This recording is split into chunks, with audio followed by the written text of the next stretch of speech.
జమ్మూలో ABVP కార్యకర్తల ఆందోళన కొనసాగుతోంది. ఒమర్ అబ్దుల్లా సర్కార్ తీరుపై ఆగ్రహం వ్యక్తం చేస్తున్నారు ఏబీవీపీ కార్యకర్తలు. సంస్కృతం, హిందీని చిన్న చూపు చూస్తున్నారు అనేది వాళ్ళ ఆందోళనకు కారణం. అరబిక్, పర్షియన్ లాంటి విదేశీ భాషలను ప్రోత్సహిస్తున్నారు. పబ్లిక్ సర్వీస్ కమిషన్ పరీక్షల్లో అన్యాయం జరుగుతోంది. నేషనల్ హైవేపై ఏబీవీపీ కార్యకర్తలు ఈ ఆందోళన చేస్తున్నారు. ఏబీవీపీ కార్యకర్తలను పోలీసులు అరెస్ట్ చేశారు.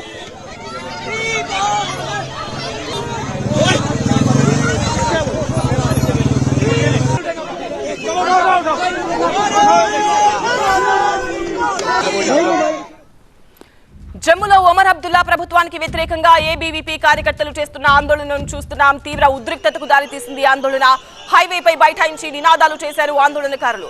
Jammu Kashmir public service commission పరీక్షల్లో సంస్కృతం, హిందీ భాషను పట్టించుకోకుండా విదేశీ భాషలైన అరబిక్, పర్షియన్ భాషలను ప్రోత్సహిస్తున్నారని ఆరోపిస్తూ ఏబీవీపీ కార్యకర్తలు నిరసన చేపట్టారు.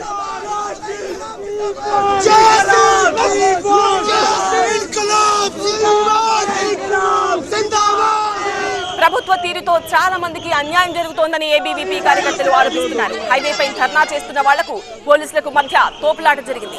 చాలా మంది ఆందోళనకారులను పోలీసులు అరెస్ట్ చేశారు.